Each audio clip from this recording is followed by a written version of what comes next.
Everybody wants increase and abundance and lifestyle change and new zip codes and new area codes, but you only read once a week and you only work out once or twice a month. And so the reason why you don't have what it is that you see, the reason why what's in your head is not in your hands, it's not your reality, it's because your perspective opposes your potential. You don't have it because you don't see the value in it. If you believe you've been called to be the difference maker, the game changer, the disruptor, the person that comes into a room and commands the atmosphere, if you believe you've been called to be necessary and not grossly irrelevant, then everything you do, everything you see, everything rises and falls on your perspective, your perception, your viewpoint. How do you see this thing? What happens when your perspective, your perception diametrically opposes your reality? If you are going to give and grow and evolve and attain and become, everything rises and falls on your viewpoint. Show me somebody that hates to work out, and I'll show you a man that almost lost his life, and the doctor said, if you don't work out, you'll die. One sees it.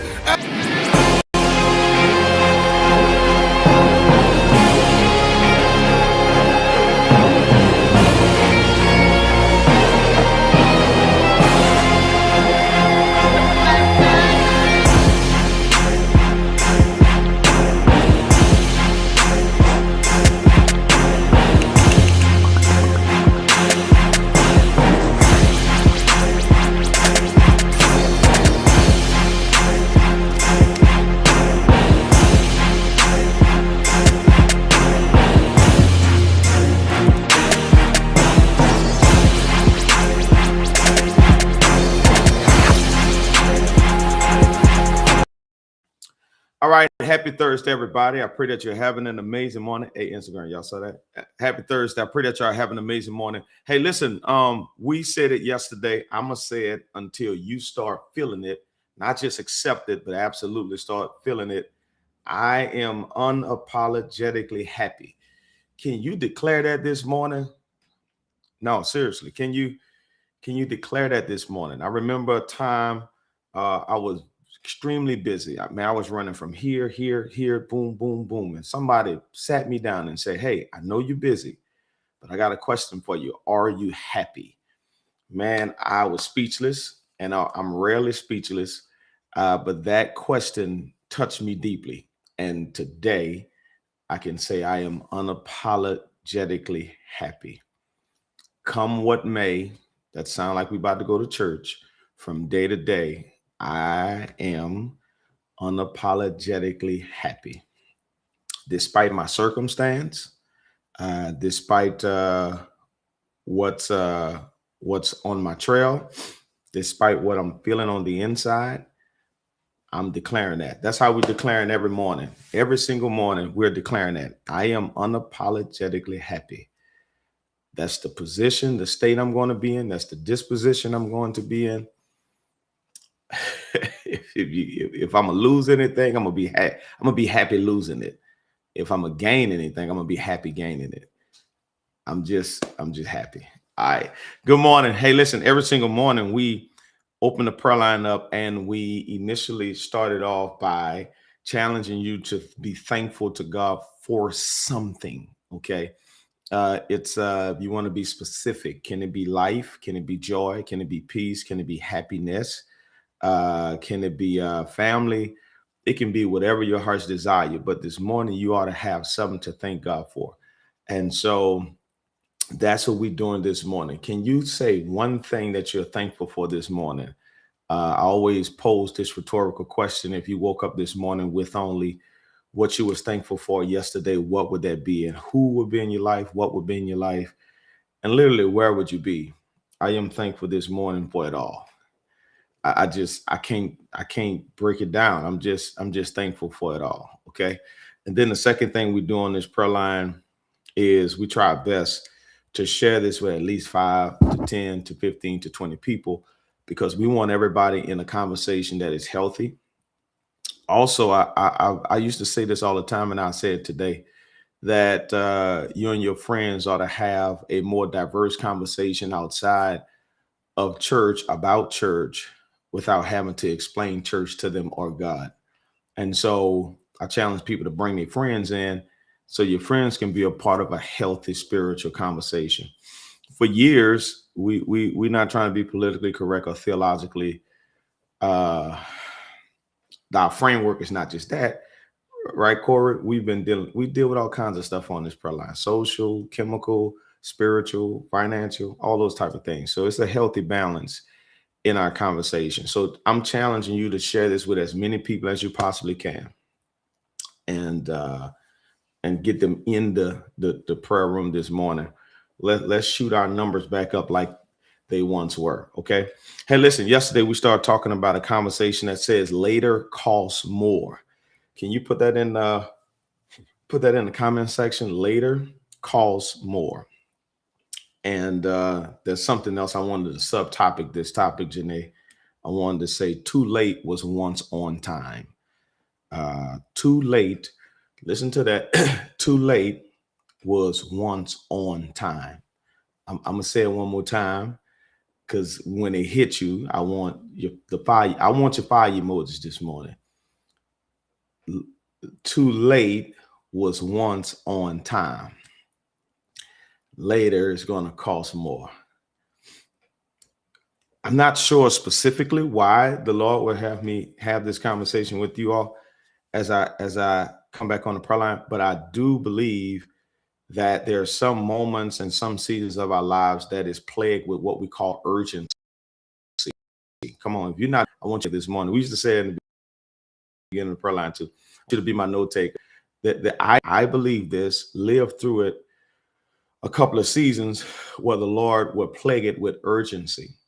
And the importance of that urgency is to get you to move on your awareness with action. Okay. We said that yesterday, that Paul, I'm going to say James, in James 4:17, he is not addressing sin per se, because we discovered that there's no such thing as a person who's perfect. We just learn how to sin less. Okay. So I think that's a psychological dichotomy of psychological safety, to know that you're never beneath somebody else, because the Bible says all have sinned. I'm not sure who's about to walk into a business deal or a room that you're afraid of. Let me just let you in on a secret. Everybody who's a billionaire, they have sins.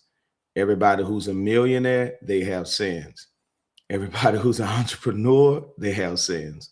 Everybody who's black, they have sins. White, they have sins. So when you walk in that room, do not put yourself under them because you are plagued by your own sins. Listen to me. All your heroes are human. Never forget that. Never forget that. And just because you don't have what they have doesn't mean that you're beneath who they are. Never forget that. So I'm not sure who that's for this morning, but I felt that in my soul. And I pray that you felt that in your soul, that when you walk into that room, listen to me carefully, there's no such thing as a perfect person. We just learn how to sin less. So James, in James 4:17, he doesn't deal with sin from a traditional concept of sin, because a lot of us disqualify our endeavors because we feel like our sins don't deserve the blessing that's on its way. Let's practice this morning. Everybody on Instagram, Facebook, and YouTube, and on the prayer line, won't you just put "I deserve it"? That's all I want you to do. Not the song, "Baby, I deserve." No, I deserve this.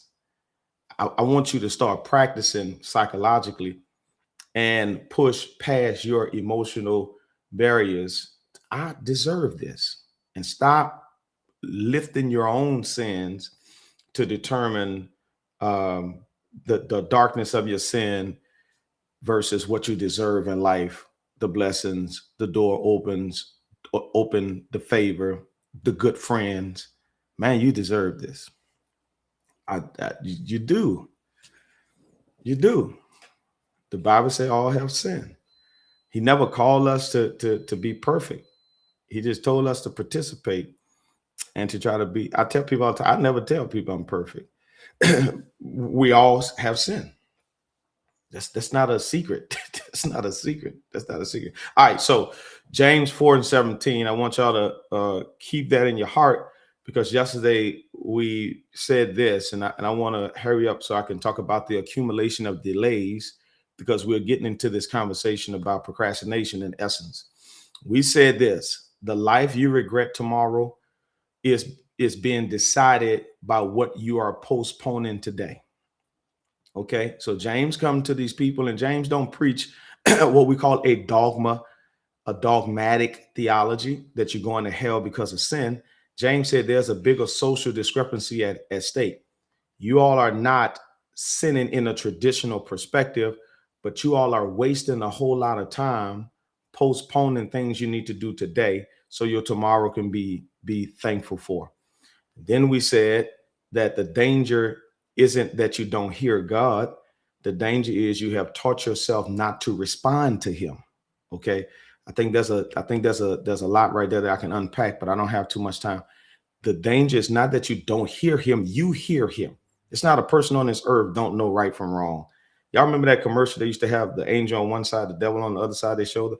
That's a true thing, right? You hear God. That's not we don't have to question that. I don't think I need to do a class on how you hear God. I believe there are so many different multifaceted ways that God speaks to us, through music, through poems, through podcasts, through the preacher. There's so many ways that God get his message to us. That's not the thing. The thing is not us hearing him. The thing is, psychologists suggest that we have trained ourselves into this mindset of what we call learned helplessness, that we've taught ourselves not to respond to certain things based on our value or our worth, or based on what we're willing to put out at that moment. Don't miss that part. I'm going to throw that back at you. Throw it back at me with a fire emoji. I'm going to toss it back at you. Here it is. Majority of people don't respond to God based on what they're willing to put out at that moment. And majority of us are reluctant to go after what God promised us, because we based on what we think it requires, predicated based on what we're willing to give. I think I'm talking too fast. Let me slow this train down. I want that to sit in. Go ahead on. I'm going to take you through there, whatever that means. I got you. You can soar and be successful. Boom. And the first thing you start thinking about, what am I willing to put out right now? Do I have capacity for it? Do I have the bandwidth for it? Do I have the intellectual property for it? What is it? What is it about me? We internalize it, self-inflicted wounds. Majority of your battles is not facing your enemies. Majority of the time, you don't even know your enemies. You don't even know your haters. Think about it for a few minutes. It's all an illusion. Come on, think about it. It's all an illusion. When I hear people say everybody hating on them, I'd be like, everybody don't even know you. That's number one. That you don't know all of your enemies. I don't know all my enemies. That's a blind spot for all of us. So I think it's an illusion. We pluralize. That's pluralism. It's a generalization that you're saying. It's all an illusion, but it's all a reflection of your internal infliction. God dog it, that's good. Ooh, that was cold-blooded. Oh, that's cold-blooded. Shucks. I had to learn that, and I had to stop saying that. And then I once I stopped projecting my own internal inflictions, then I start recognizing who was my enemies. But at one time I pluralized it so I wouldn't have to discover who they were. Can I just say that? That's a psychological safety net that I just threw out there. Like a lot of people pluralize, they say everybody hates you because you don't really want to know who it is. That's a thing that we do, right? To give our own self comfort. But I come to bust that bubble this morning. It's really a projector of how you feel about yourself. Because think about it. You talk negatively more to yourself than anybody else do. You talk positively to yourself more than anybody else do.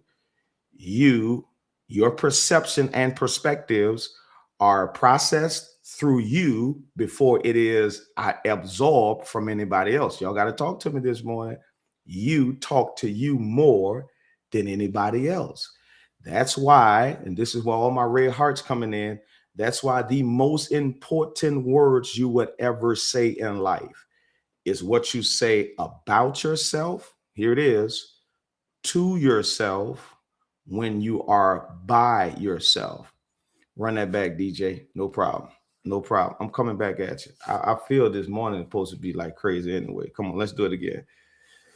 Okay, here it is. 1, 2, ready, go. The most important words you would ever say, hear me very carefully, is the words you say about you to you when you are by yourself. I look to my left, bam. I look to my right, bam. I couldn't find nobody to encourage me. I was in the cave. So you know what I had to do? I had to turn, boom, and encourage myself.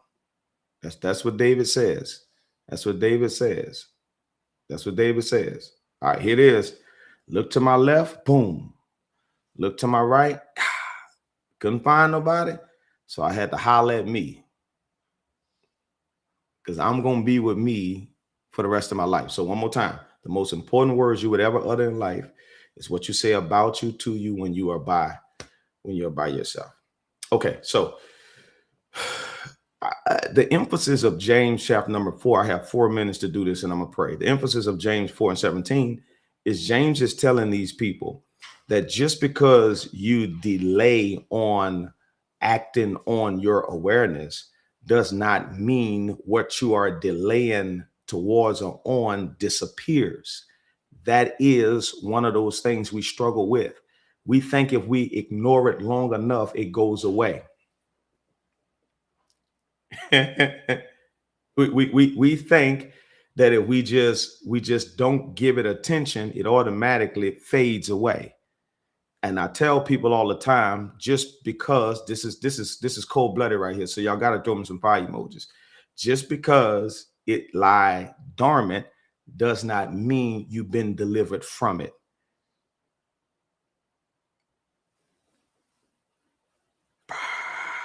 Do it one more time, Pastor. Come on. Just because it lies dormant. This is one of those shocks that many people find down the road, that just because they ignored it in their 20s, it didn't pop up in their 30s. Or just because they ignored that one job, it didn't another job. Just because they left it in the, I'm gonna say city, it didn't pop up in another city. What I'm trying to suggest to you is, if you don't face it, he won't fix it. James is suggesting to these people that just because you delay doing it does not mean he excuse you from the responsibility. This, I gotta stop. This is way too much. I think this is too much for me. I think this is too much for me. And listen to me very carefully. Now, this is only for the grown people. Y'all know that emoji that go like this here. Come on, let's practice this right. That emoji that go right here. All right, cool. I need y'all to use that when I drop this one right here, right? Because here is the challenge. This is the thing. The thing is simply, what you refuse to complete today always come back as regret with interest later. That's for the grown people. That is for the grown people. That is physiological, right? That's if I abandon taking care of my eyes, my teeth, my health today, it comes back with regret and interest tomorrow. I wish I'd have did better. I asked a 70-year-old man one time, God, man, dude looks muscular and all that. Dude look like he about 30 something. I said, man, you 70 what? He said 75. I said, man, what was the key to it? He said, I just made sure that my younger self made sure that my older self would thank him once he arrived. He said, I took care of my body back in the gap. In essence, he was really saying, I wanted to make sure that in life, I didn't get down the road and regret with interest what I didn't complete in my younger years. That's all. That's financial. If I'd have just took care of my finances better in my 20s and 30s, then in my 50s, I still wouldn't be borrowing and mad that nobody going to help me to do what I want to do. See, I don't want to go too deep because then y'all going to get mad with me. But those regrets come back with interest. That's grown people talk. I can testify. I regret some stuff right now with interest. I'd be punching up against the wall, headbutting it sometimes. It's just, I wish I would have. I wish I would have listened. If that's the word, I wish I was a little bit taller. I wish it was a baller. Not that, but I just wish I would have. I wish I would have listened. Okay, so James, let me tease you a little bit. I really think I'm coming on here Saturday morning, but I'm not sure yet. James says the accumulation of delay, right? That delay is not neutral. Delay is compound. I want to put emphasis on that. Majority of people who have compound problems are because they mastered delays. And we put it in the framework of procrastination. We put it in the framework of blind ignorance and all of those different theories and illusions. But I just want to let you know this real fast. I think this is as simple as I can possibly put it. Delays are not neutral. They are compound. It doesn't level out when you delay. It just go back natural. When you delay, you find later a stack of compound interest of things incomplete. Do you know where the greatest stress and depression come from? Here it is. Y'all ready for it? Unmet expectations. Majority of people right now is furious, wish they can punch a wall because they're struggling with unmet expectations, all because they thought delays were neutral. It's not neutral. The neutralities of delays are not with the emphasis that it won't compound later. It compounds. That's why we're dealing with compound problems. We are trying to afford today and still wrestling with the incomplete reality of yesterday. Talk, Pastor, talk, man. We are trying to figure out, that's the confusion. How do I figure out the ambiguity of today and soothe my sorrows from the agony of yesterday? Just one more time for me. Just one more time for me. Just one more time for me. Just one more time for I. One more time. How, Pastor, can I figure out the ambiguity, confusion, uncertainty, the unclearness of today when I'm still trying to soothe my emotions, my disorientation of cognitive faith, of my agony of yesterday? So I'm living between two tensions. Do I take my time and invest in repairing tomorrow?